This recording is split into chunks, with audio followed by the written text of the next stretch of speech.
Hello, everyone, and welcome back to Beyond the Whistle, Episode 3, Season 3. Today, we're going to be doing our Super Bowl special. I'm Rob Frangione, hosting alongside me. I've got Ethan Bonheur, Danielle O'Malley, and Brian Bell. And so today, we're going to get into all the action about Super Bowl 58 that you're going to be watching on this Sunday. So I hope you guys are all locked in.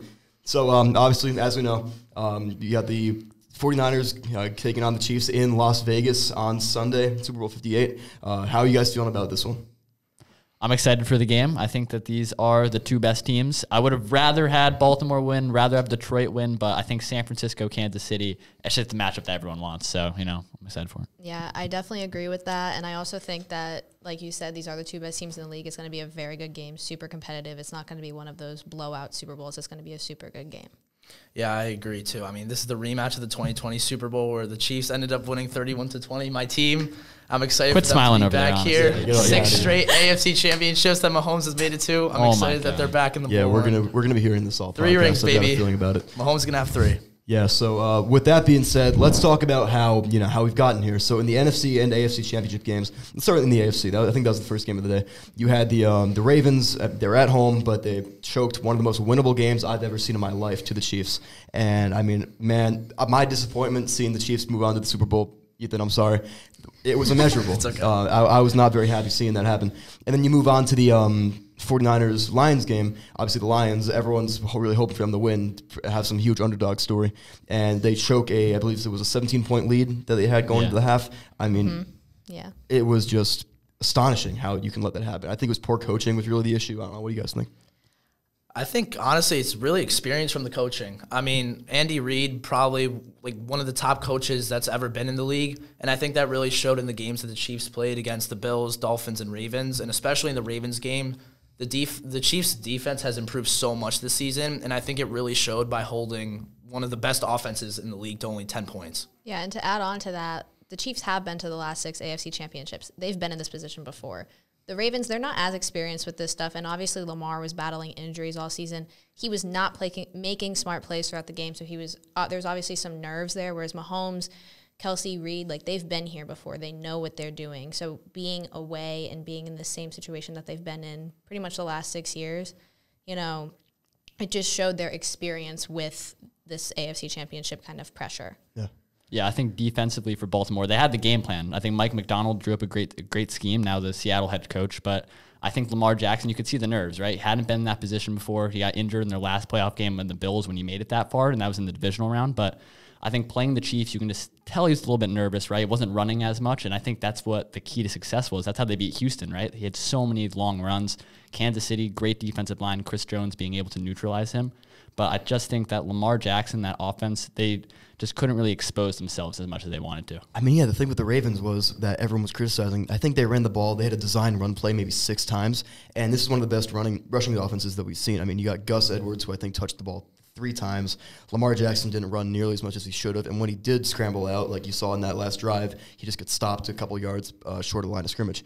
And I mean, just stupid mistakes. I mean, like Zay Flowers obviously fumbles the ball, taunts on his way to the goal line. And then there was the last play where he threw into triple coverage into the end zone. Yeah. And there was someone open on the opposite side Lamar of the field Jackson that would playing have been hero touchdown. ball. Yeah, it was. You can't be doing that. He was obviously very frustrated with himself because, I mean, you look at the plays after on the little iPad and, you see the guy wide open downfield. You gotta say Isaiah likely did call for the ball in double coverage. I want to have that level of confidence. If I'm triple covered and just call for the ball, I'd love to be able to do that. He's calling for that ball like he's prime Megatron. But all right. So with that being said, let's finally go on to the big game. And everyone wants to bash Brock Purdy. I know, especially just before this, we were talking about, man, Brock Purdy. What do we think about this guy? I want to start this one off. I just want to say, although Brock Purdy, he hasn't really been, or there's a narrative that he can't really make these big plays that everyone does, and that he's only winning games because of the guys he has around him. Before Brock Purdy started, there was a two QB system. I mean, it was really due to injury, but Jimmy Garoppolo and Trey Lance, that were both quarterbacks in the 2022 season. And the 12 games where they were quarterbacks, I believe they went 8-4, meaning they lost 4 games. And as soon as Purdy comes in, they don't lose a game until the NFC Championship of that year when they when he tears UCL or whatever it was. Yeah. And then this year, I think they dropped 3 games in a row and maybe another one. I forget. They lost to the Rams week 18. Yeah. Purdy has proven that he is a winner. And he has won the same amount of games as Garoppolo and Lance did in that season, and that was in a 12-game span. Purdy's played well over 20 games, I believe, at this point as the starting quarterback. So. Yeah. We could even be at 30 at this point. So what do you guys think about that? I know you can. Ethan's got a lot to say on this one. I am very nervous heading into the Super Bowl. I think the 49ers are a lot more dangerous this year than they were when they played them back in 2020. I mean, they didn't have Christian McCaffrey, who is by far the best running back in the NFL. And also Ayuk, who is their wide receiver 2, has stepped up, and now he's the wide receiver 1 who has developed to like one of the better players on the team. And their defense, who they've just, I don't know, it's just crazy. They have so many stars. And there was a comment made on ESPN how Brock Purdy was the 10th best player on the team. And I think with all of the players that they have around him, I think it does make them in that 6th to 10th best player range because of just all the stars they have. But I am nervous going into this.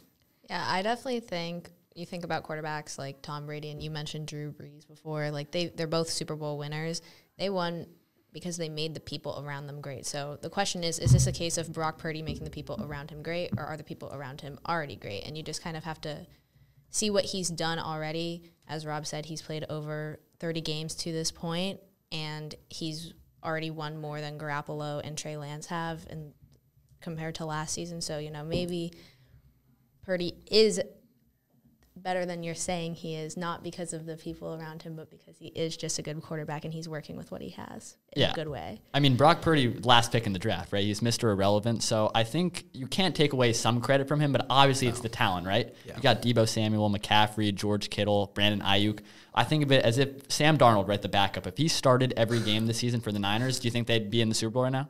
No, not at all. But I don't think they would go on to just completely miss the playoffs. I think he is Mr. Irrelevant, but the amount of yards after catch and just like run yards after contact, it is insane. Like how good their skill position players are in open space. I mean, you talk about Deebo Samuel, and we talked about this before we went live, like with the screen passes and how they're able to turn nothing into something and big plays and touchdowns. It is crazy, and I think Sam Darnold could do that. But I want to give Brock Purdy his credit and respect for being able to get him to the Super Bowl and staying composed. Yeah.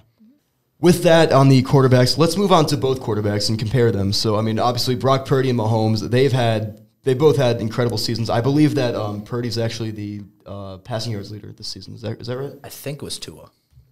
Yeah. No, I think it's Purdy. Yeah, I've got it right Is here. it Purdy? Yeah, so he had 5,654 yards and 44 touchdowns. Oh, sorry, that's in 2 years. That's in a year and a half. I was going to be like, I'm looking at the wrong thing. No, I'm looking at that's in two. That's in his entire career. Yeah, my fault. So for the 2023 season, if it loads, all right. Tua was the leader with 4,624 passing yards. I know my stats. Brock Purdy was one. Drive, Ethan. Brock Purdy was fifth with 4,280 yards with 9.6 yards per attempt on average. Maybe you're overhyping him a little bit. Our research is wrong then, huh? Yeah. But his completion percentage was higher than Tua's with 69.4% completion. And Patrick Mahomes is right behind Purdy in passing yards with 4,183. Hey, man, let's count the drops compared from the 49ers to the Chiefs and see where we were then. Exactly. Okay? Oh, man. Don't get me started on that. Mahomes also had a lower completion percentage with 67.2% completed. Yeah, I mean... but their stats, I'm looking at the line right now, they are pretty much almost identical, so we have a very even quarterback matchup here, but... Do we? I think we can all agree that Mahomes is vastly better. Stats-wise, yes. Stats-wise, they're pretty much... Stat-wise, yes. Their systems are different. Again, I think in the regular season, it was very similar, but in postseason, when you look at all around, it is very different. Yes. Polar opposite. No, you're totally correct on that. But regular season, in terms of just their stats, they're almost identical to each other. But looking at this Super Bowl, it's basically going to be the system quarterback versus the quarterback that does it all. Yeah. I mean, Mahomes versus the Ravens, 241 yards, 1 touchdown. That's the stat line for someone who's been in that position before. Exactly. I mean, you can't say that Purdy played bad either. I mean, he had 267 with 1 touchdown. Yeah, he had a pick, but, I mean, they were still able to bounce back from that. Both are obviously fantastic quarterbacks, but like I said, I mean, Mahomes is there's a vast margin. Yeah, there is a wide margin between him and number 2. And, I mean, come on, Purdy's not number 2. As good of a winner he is, he's not number 2. So with that being said, let's run through some accolades real quick. Made a nice little graphic for you guys. we can turn this one around right here. We can look at.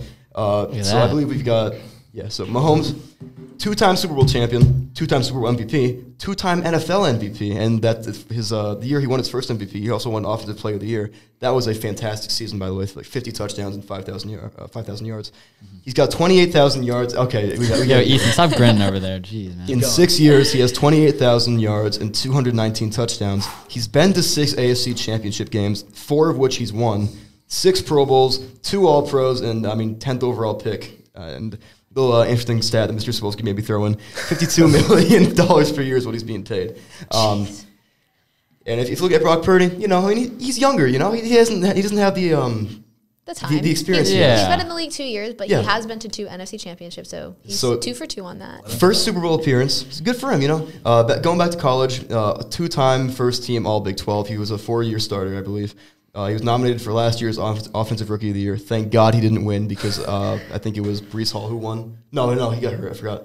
Was it Kenneth Walker? Or Garrett Wilson? Garrett Wilson. Garrett Wilson deserved that a lot more than he did. I thought Olave was a little bit better. You've got only 5,600 yards, but that's in 1.5 years. 2 NFC Championship games, and obviously he won this year's. This is his first Pro Bowl, I believe, and first full year as a starter. And comparing him to Mahomes, he was the last pick in the draft. And in that salary cap, that's $934,000 per year. That's ridiculous. So that is crazy. Yeah.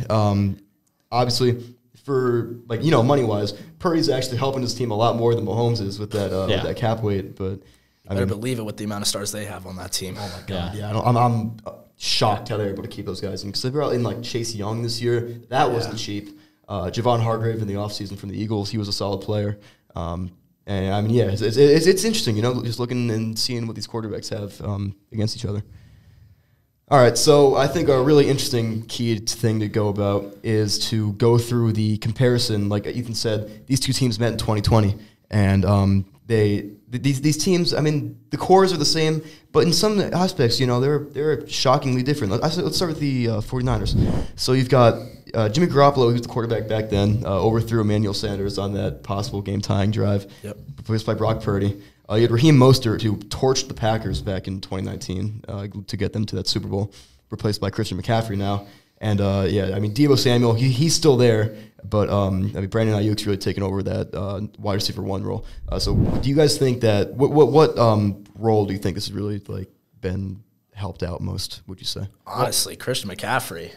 The best running back in the league. It's crazy how he can just join the system and just put the whole workload on him. You still have other stars like Debo, Brandon Ayuk, and George Kittle, who's the top 2 tight end in the league. It's crazy how Christian McCaffrey can just join the team and do all that he does. Yeah, I think 49ers-wise, you mentioned McCaffrey. I think the Chiefs also, as a whole, is so much different with all the wide receivers. Tyreek Hill, obviously being that one guy not there. And I know, Ethan, you're a big fan of Mr. Kadarius Toney. Yeah. Loves to catch the football a lot. Makes a lot of great catches. And Valdez-Scantling, which he did make he made the winning catch against the Ravens. He had 3 good catches. Exactly. 3 big catches I in was that stressing out, man. Exactly. But I think ground-wise, you had Damian Williams, right? I think he almost won Super Bowl MVP. He didn't, but he almost did that game-sealing touchdown. Right now, you have Isaiah Pacheco, right? So obviously, that's like night and day. Pacheco, he runs like he's a toddler. You know what I mean? He stomps the ground. He runs. I've seen those comparisons. Runs like You've seen the comparisons. He's like running up a little. I don't even know. He runs so funny. But anyways, he's so much better than Damian Williams. I think the ground game-wise, that makes such a difference. Yeah, and I think also too, just Patrick Mahomes, he's been using his legs a lot more. He tore his knee earlier in one of the playoff games earlier, or not earlier in the season, but one of the earlier years. And he's just been scared to do QB sneaks and stuff. But now he's been able to use his legs more and get out of the pocket and scramble. 49ers, can't forget about that defense too. They got Fred Warner still there, Dre Greenlaw. Don't forget about that D-line. You got Eric Armstead, and you obviously brought in Chase Young and Javon Hargrave. Yeah, the Chiefs, Rashee Rice takes over Tyreek Hill's role. Obviously, Tyreek Hill was definitely better. But, we've seen last year, we all thought, how is losing all these targets from Mahomes going to hinder them? It didn't. They win the Super Bowl. No idea how they did that, but, it worked out for them. And, Frank Clark, he left after last season, I believe, to the Broncos. And George Karlaftis, second year at Purdue, he's really stepped up and taken on a bigger role. And what do you think? What team do you think these changes are better for, and who are going to help most? That's a great question. I really think it's hard to say. Like in my opinion, the changes, whether positive or negative, it really just evens these two teams out. However, if you just look at it kind of changes wise, I think I've got to take the. It's actually so hard to say. To me, these teams are so evenly matched currently that the changes from the 2020 Super Bowl to the now Super Bowl, they just have them on an even more level playing field. So, very honestly, in that case, I'd just say the Chiefs because that's who I think is going to win. I mean, I think both teams have made big changes, but I'm going to go with the 49ers only because I just feel like Brock Purdy and Christian McCaffrey, they play two of the most important positions in football, and the Chiefs haven't switched that because they've just had Mahomes, they've had Kelsey. And I think Brock Purdy is better than Jimmy Garoppolo, and we've seen that this season. And then Christian McCaffrey, obviously being the best running back in the NFL, has switched in for Raheem Mostert, and he's done everything for this team. Yeah, I think I'll also take the Niners, but I can definitely understand the argument for the Chiefs. You mentioned Purdy, you mentioned McCaffrey, but that defensive front, adding in Chase Young and Nick Bosa, the progression that he's made compared to, when was he drafted? He was 2020, second overall pick. 2020, yeah, so he was obviously not even in the league, right? So that progression of that defense, I think for Kansas City as well, you had Tyrann Mathieu at safety, obviously, now not on the team anymore. We also Justin had Reed, Daniel Sorensen too. He was Daniel Sorensen was a mess, man. Man, that was funny. He was good that one year. I mean, the year that they won with him, but it was, I think, after that or the year after. Yeah, that it was just the compilations of him messing up. Oh my God, those were broke records back in the day. Yeah. I think the 49ers have done a better job of keeping their core around, and obviously, I mean, bringing in new players such as Brock Purdy, like you said, Chase Young, Christian McCaffrey. I mean, Trent Williams, was he there back when they? Yes. He was? Yeah. All right, yeah. I mean, and the thing that people talk about, which I'm going to get into more, is they always have, there's a narrative that the San Fran's O-line is like one of the best in the league, and they only say this because Trent Williams is there. But, I mean, if you really look at all the other guys outside of Trent Williams, they're nothing special.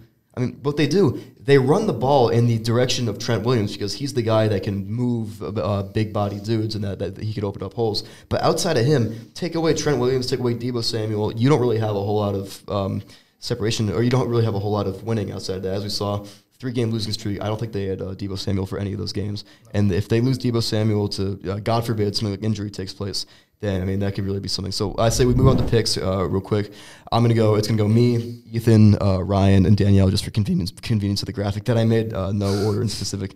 So for me, it's hard because I really want this 49ers to win because I'm sorry, I can't see another dynasty. I love the Patriots, and it's a little bit biased, but I can't see another dynasty outside of my own team.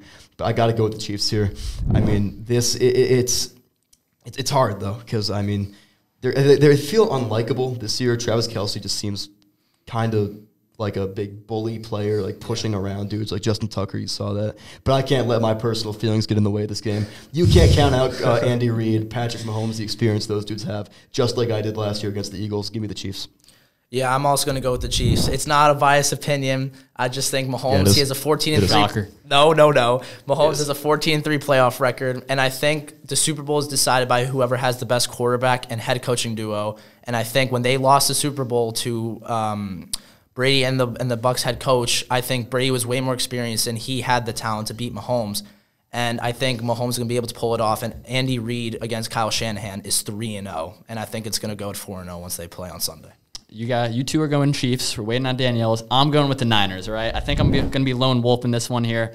First of all, I got to get out of the way. I'm a Broncos fan, so I hate everyone else in the AFC West, so I despise rooting for the Chiefs. So that's one reason I root for the Niners. But looking at it on the field, I think Kyle Shanahan, head coach, just the progression that he's made when you look back to 2019. And I think last year, the disappointment in the NFC Championship with Brock Purdy gets hurt. See Kittle on the sideline. Can you throw lefty? Like, they wanted to win that game so bad. They couldn't. Obviously, that Super Bowl loss to the Chiefs, you hear George Kittle saying, I'm going to be back here. I'll guarantee it. I think this is the roster you have to do it because eventually Brock Purdy's contract's going to expire. Either you're going to pay him or you're going to try and get a new quarterback. The window's starting to fade a little bit for San Francisco. And sure, you're going to have next year as well, but after that, it's just going to start to slowly fade. I think this is San Fran's best shot of winning it, so give me the Niners. Oh, I'm gonna side with Rob and Ethan here. I'm going Chiefs, and I know Ethan's happy about that one. Let's go. It is solely because, as I mentioned before in the AFC Championship, the Chiefs have been in this position before. And you have the experience of Kelsey, Mahomes, and Reid in this position. And you also have the new guys with Pacheco, and their defense is just so strong now. And very honestly, with the way the 49ers have been playing, I like the way they've been playing, but the systemic way with the Chiefs defense, it almost becomes predictable. So I think it'll be kind of hard to beat them on that front. And for that reason, I am taking the Chiefs. I mean, yeah, I was in this exact same position last year. Last year, the Eagles roster felt more talented. And, I mean, it feels like the 49ers roster feels more talented. But obviously, the Chiefs end up taking down the Eagles. And, I mean, I can't make the same mistake again. So that's my thought process. A little something that we should get out of the way. Which franchise do you think a win would be more important for? Because, I mean, with the Chiefs, this certifies them as a dynasty, makes them with 3 titles in 5 years, and Mahomes really starts to enter the GOAT conversation. Whereas the 49ers, I mean, first Super Bowl win since 1995 when they beat the Chargers, and this finally gets them over that hump that no one really talks about because you got the Dallas Cowboys in the league. But they kind of have trouble winning big games, you know, and not a whole lot of people talk about that because, like I said, the Cowboys kind of take the brunt of that thing as those Cowboys are allergic teams. To the playoffs. Oh, absolutely, yeah. Oh, this is tough. I'm going to go with Reed getting his 3rd ring. And I'm going to go a little bit off the question because I think Kyle Shanahan as a head coach, he's gotten to this point so many times that I think a loss in the Super Bowl for him would be talked about more than Reed winning his 3rd ring because you're going to go into the Super Bowl with this kind of roster and you're going to lose to what people said was going to be just a first-round exit in the playoffs. And I think when you get Christian McCaffrey, you get Chase Young, and you just change the defense overall, when you go into the Super Bowl like this and you lose, I think you got to start questioning your coaching decisions and what the future is going to look like. But I think I'm going to take Reed getting his 3rd ring because then you solidify it as a dynasty and you start putting Mahomes closer or higher ranked as a quarterback overall. With that analysis, you'd go with the 49ers. But, yeah, I like the pick. I like the pick. Bell, what do you got? Want me to go? I think San Francisco. My reasoning for that is if Kansas City wins, obviously you establish the dynasty with all these Super Bowl wins, and obviously you have the Tampa Bay loss in there a couple years back in that COVID season.